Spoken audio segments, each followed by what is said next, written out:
Infrastructure.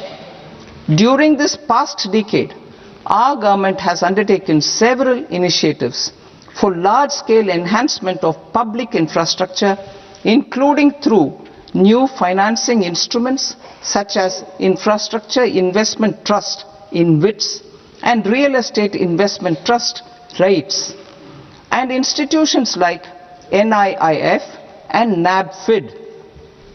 We shall continue to focus on developing infrastructure in cities with over 5 lakh population, that is Tier 2, Tier 3 cities, which have expanded to become growth centers. Public capital expenditure has increased manifold from 2 lakh crore in 2014-15 to an allocation of 11.2 lakh crore in BE 25-26. In this coming year, that is financial year 2026-27, I propose to increase it to 12.2 lakh crores to continue the momentum. To strengthen the confidence of private developers regarding risks during infrastructure development and construction phase, I propose to set up an infrastructure risk guarantee fund to provide prudentially calibrated partial credit guarantee to lenders.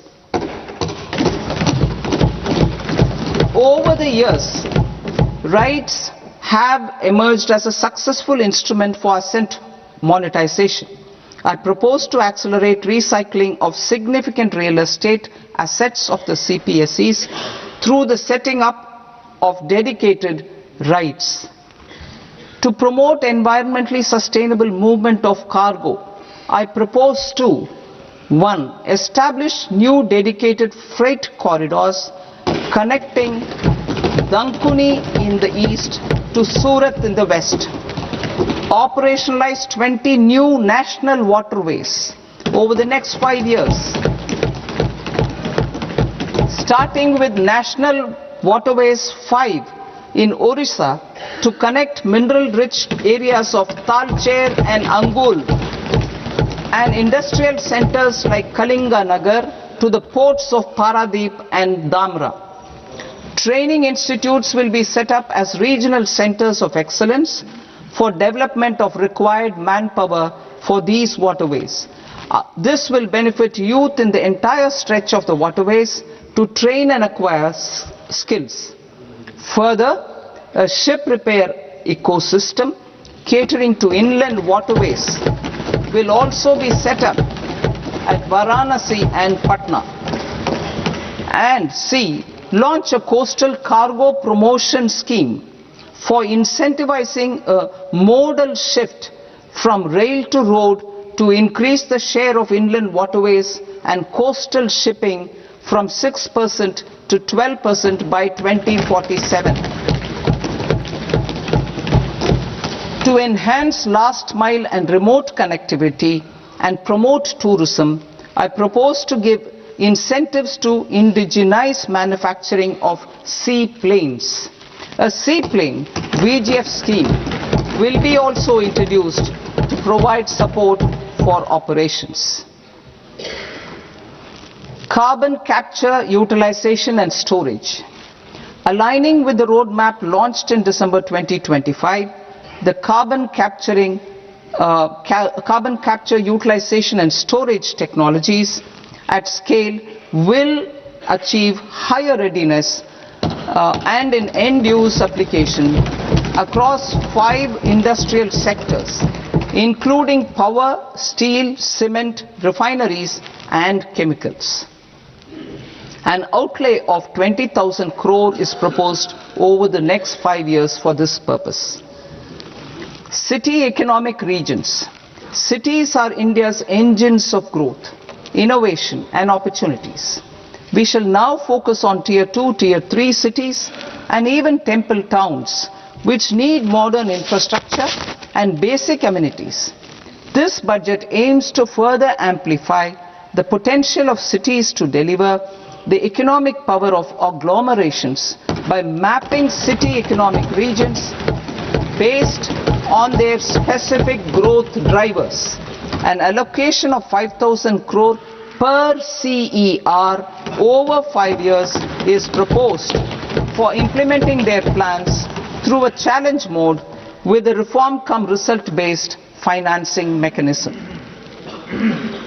In order to promote environmentally sustainable passenger systems, we will develop 7 high-speed rail corridors between cities as growth connectors, namely Mumbai to Pune, Pune to Hyderabad, Hyderabad to Bengaluru, Hyderabad to Chennai, Chennai to Bengaluru, Delhi to Varanasi, Varanasi to Siliguri.